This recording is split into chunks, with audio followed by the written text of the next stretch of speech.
देखिए हम अब आपको volume of solid bye washer method बताने जा रहे हैं। ठीक है, एक क्वेश्चन न्यूमेरिकल है आपके बुक का पेज नंबर 17, मतलब जो प्रोफेसर साहब के नोट्स हैं उनका पेज नंबर 17। हम क्वेश्चन को पढ़ते हैं, आपके सामने जो कि है क्वेश्चन, इसलिए हमको लिखने की ज़रूरत नहीं है। लिखा है solid has base in x y plane bounded by the curves y is equal to x square and y is equal to cube root of x। मिल गया ना। The cross section perpendicular to the x axis are squares, find the volume of the solids. तो हमको लगता है समझ में तो आ गया क्वेश्चन क्या कह रहा है। ठीक है, इसका सलूशन देखा जाए। देखो आपको यहाँ पर क्या दिया है, ये जो सॉलिड बन रहा है वो किसके द्वारा बन रहा है, बाय दो कर्व के द्वारा। तो पहले देखिए एक example, given equation of curve, ध्यान से समझ लीजिएगा। Given equation of curves, curve का इक्वेशन है y is equal to x square, y is equal to x square पहला, और दूसरा है y is equal to cube root of x दूसरा। ठीक है, ये दोनों कर्व कहीं पर कट कर रहे हैं।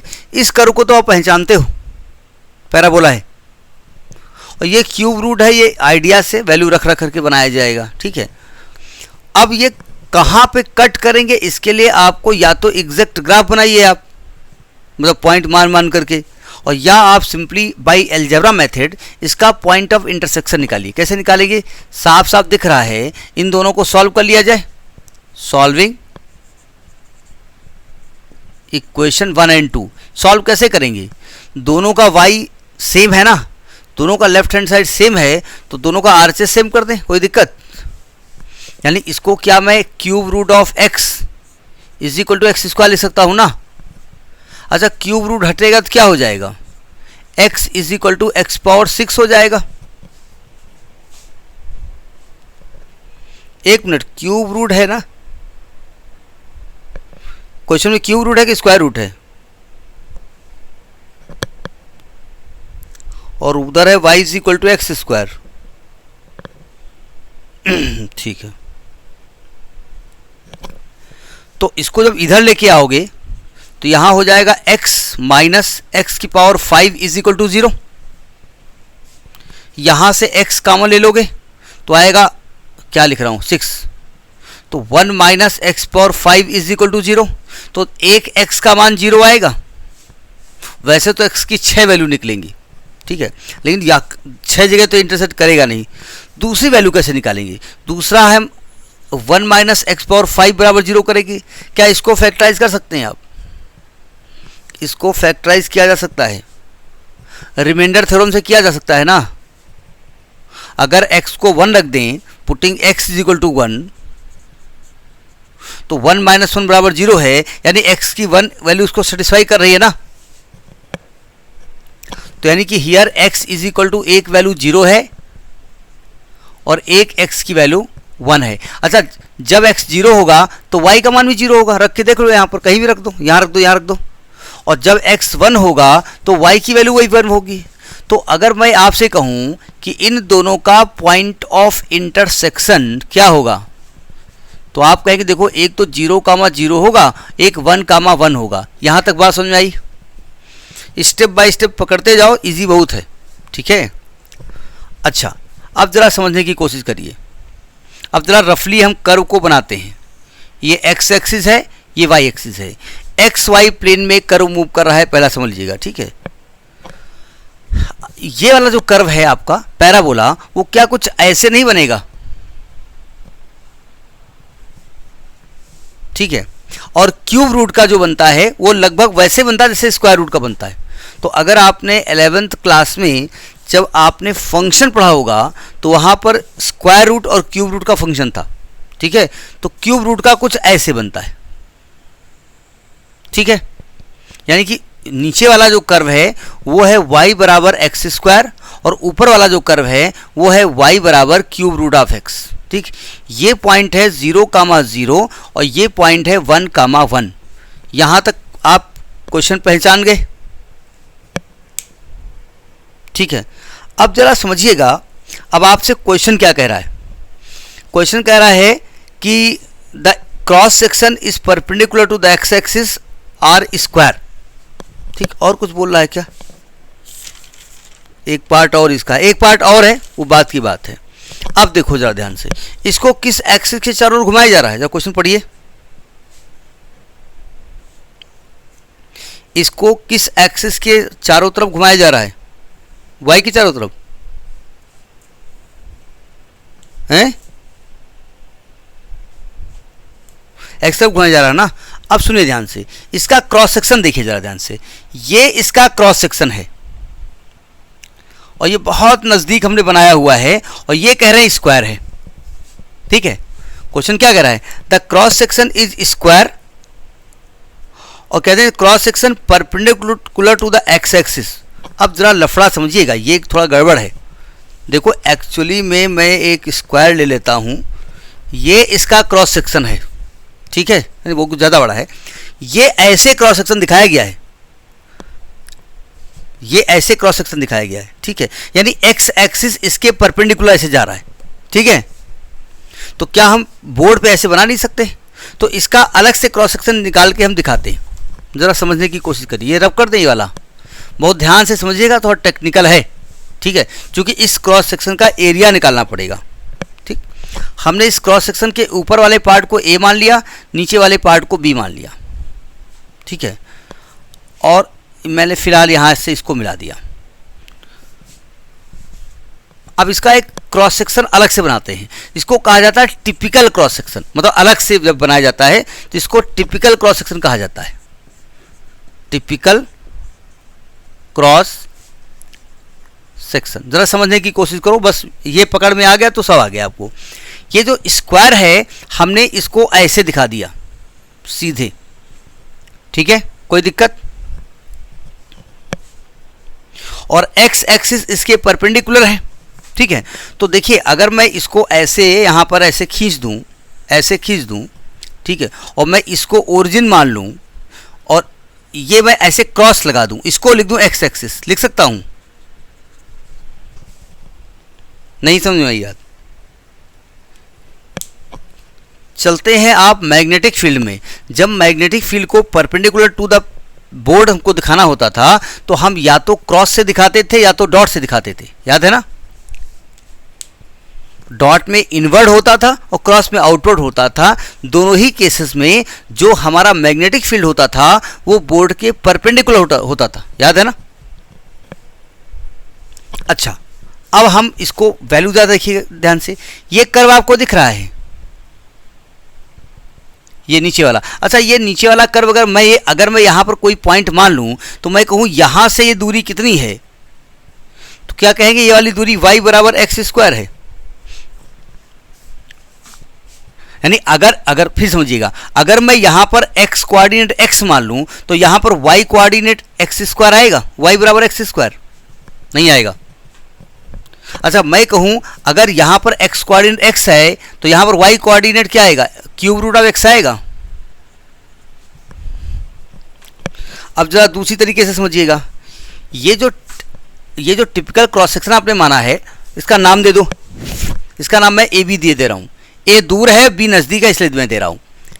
अगर ये जो फिगर आपका बना हो जाए, थोड़ा प्रैक्टिकली समझिएगा, ये वाला फिगर जो है ऐसे ही अगर इसको x से चारों ओर घुमाओगे तो ये बीच में गैप नहीं हो जाएगा। यानी प्रैक्टिकली अगर हम देखें तो कुछ x के चारों ओर ऐसे घूमेगा, ऐसे घूमेगा, नहीं घूमेगा, तो बीच में देखो गैप नहीं फॉर्म होगा, क्योंकि ये चीज़ इधर आ जाएगी, नहीं आ जाएगी। अब बताओ इन दोनों कर्व में से कौन सा कर्व x के नज़दीक है, कौन सा दूर है? एक्स स्क्वायर नज़दीक है, एक्स स्क्वायर। तो अगर x से इसकी दूरी माने ये वाली, भाई जरा इस वाले कर्व को ध्यान से देखिएगा, ये वाला कर्व यहां आया है ना। अच्छा, ये एक सर्कल बन रहा है, नहीं बन रहा है? तो ये x से सेम दूरी पर होगा, तो ये आपकी इंटरनल रेडियस हो जाएगी RI। ठीक है, अभी मैं इंटरनल ले नहीं रहा हूं क्योंकि घूम तो ये चीज रही है ना। अच्छा, ये वाला पार्ट यहां पर आ गया है ना, ये वाला पार्ट, तो यहां से ये वाली जो दूरी है, ये आउट वाली आर आउट रेडियस है कि नहीं है? यानी अगर मैं इसको ओरिजिन मान लेता, ये एक्स एक्सिस है यहां पर, ये वाई एक्सिस है, तो ये जो बी है, बी ये दूरी यहां से एक्स स्क्वायर है और ये दूरी आपकी क्यूब रूट ऑफ एक्स है। सही कह रहा हूं मैं? अच्छा, जो क्रॉस सेक्शन आपने बनाया है, इसकी लेंथ अगर एल मान लें तो क्या इस फिगर से एल की वैल्यू निकाल सकते हो? Cube root of x minus x square. तो यानी कि अगर मैं आपसे कहूं साइड ऑफ क्रॉस सेक्शन, समझ में बात आ रही नहीं आ रही है? एल बराबर cube root of x minus x square. समझ में बात? हमको तो एरिया निकालना होता है ना, इसका जो क्रॉस सेक्शन होता है इसका एरिया निकालना होता है ना। अब इसको नोट कर लीजिए, ये फिगर अब करते हैं हम। अब एरिया ऑफ क्रॉस सेक्शन निकाल लें। अच्छा ये बताइए, क्या हर जगह एरिया सेम रहेगी क्रॉस सेक्शन की? यहां क्रॉस सेक्शन इतना बड़ा, अरे यहां इतना बड़ा है, यहां इतना बड़ा है, यहां इतना बड़ा है, एरिया सेम रहेगी? यानी आप कह सकते हैं कि एरिया डिस्टेंस के साथ साथ चेंज हो रही है। यानी आप कह सकते हैं कि area is the function of x. तो अगर मैं कहूं कि what is the area of cross section, area of cross section, area of cross section is AX is equal to side का स्क्वायर, ये है ना स्क्वायर इसका। भाई एरिया तो ये क्रॉस सेक्शन हमने बनाया है ना।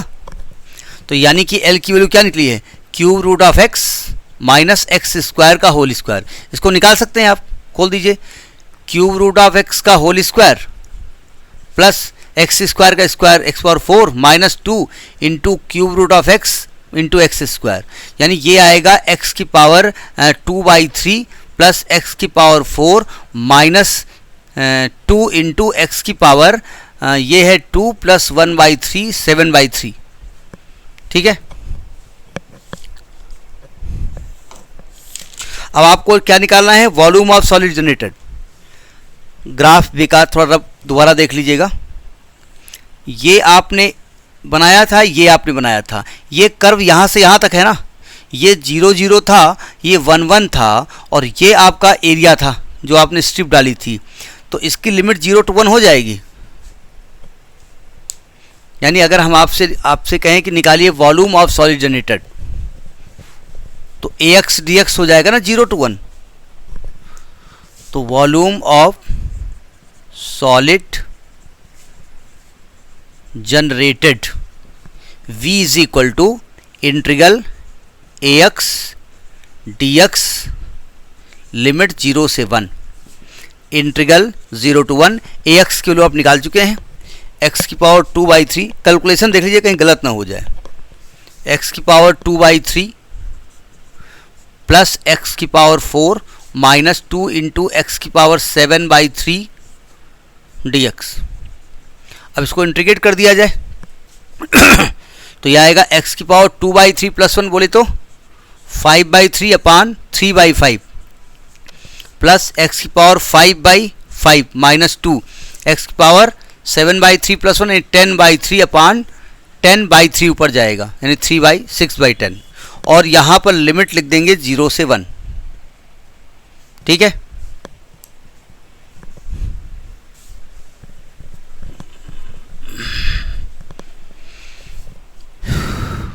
अब लिमिट रखने का तरीका क्या होता है? पहले x को 1 लिख दो। x को 1 रखोगे तो ये x के 1 आ जाएगा, तो ये क्या बन जाएगा? ये बन जाएगा 3/5 प्लस 1/5 माइनस 3/5, यानी 1/5 क्यूब यूनिट क्यूब। तो ये आपका वॉल्यूम निकला जबकि इस जो भी आपका कर्व था वो x एक्सिस के रेस्पेक्ट में घुमाया गया है। ठीक है। अब देखिए यहां पर एक सेकेंड पार्ट भी है आपका। कह रहा है कि what if the cross section are semi circles with diameter on the base instead of square, मतलब स्क्वायर के अभी तक क्रॉस सेक्शन क्या था आपका, स्क्वायर था। अभी कह रहे हैं अगर क्रॉस जो आपका क्रॉस सेक्शन है वो सेमी सर्कल है। ज़रा डायग्राम समझिएगा। अभी जो हम टिपिकल क्रॉस सेक्शन बना रहे थे, यही जरूरत है आपको, टिपिकल क्रॉस सेक्शन। तो आप ऐसे बना रहे थे ना, ये आपने एक्सिस दिखाई थी और ये आपने ओरिजिन पे एक्स एक्सिस को अंदर की तरफ दिखा दिया था, यही दिखाया था ना आपने, एक्स एक्सिस। और आपका क्रॉस सेक्शन स्क्वायर था, ठीक है। ये दो पॉइंट थे, पॉइंट के नाम आपने क्या दिए थे, ए बी दिए थे ना। अभी हम ए बी दे रहे हैं, लेकिन क्रॉस सेक्शन स्क्वायर ना होकर के आपका सेमी सर्कल है, ये कह रहे हैं, ठीक है। तो क्या मैं ये कह सकता हूं ये डायमीटर है, कह सकता हूं ना। यानी कि अगर मैं इसकी रेडियस को r मान लेता हूं, तो क्या मैं कह सकता हूं r is equal to l by two है। और l अभी आप निकाल चुके हैं, l आपने क्या निकाला है, cube root of x minus x square, निकलेगा तो वही ना, cube root of x minus x square, ये आपका r निकल आया। तो अगर मैं कहूं कि ये जो क्रॉस सेक्शन है इसका एरिया क्या होगा, area of cross section, area of cross section AX, तो ये तो सेमी सर्कल है ना। एरिया का फॉर्मूला क्या होता है, हाफ पाई आर स्क्वायर, यानी हाफ पाई और r बोले तो ये है r, यानी कि इसका स्क्वायर, यानी 1/4 into cube root of x minus x square का होल स्क्वायर। मैं जानबूझ के कुछ इसको कैलकुलेट नहीं करने जा रहा हूँ, ठीक है, जानबूझ के नहीं कर रहा हूँ, मतलब इसका होल स्क्वायर तो खोलूंगा ही नहीं। तो ये आएगा π/8, इसको खोल नहीं रहे हैं, cube root of x minus x square का होल स्क्वायर, ठीक है। तो वॉल्यूम ऑफ सॉलिड जनरेटेड क्या हो जाएगा, वॉल्यूम ऑफ सॉलिड जनरेटेड,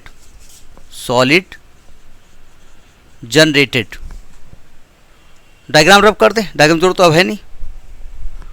आपका लिमिट क्या होगी, 0 से 1 होगी ना, नहीं नोट किया गया अभी। तो v बराबर integral 0 to 1 ax dx, integral 0 to 1 ax निकाला है π/8 into cube root of x minus x square का होल स्क्वायर dx। जरा पिछले वाले क्वेश्चन में इसको जरा कंपेयर करिए, क्या चेंज है यहाँ पर।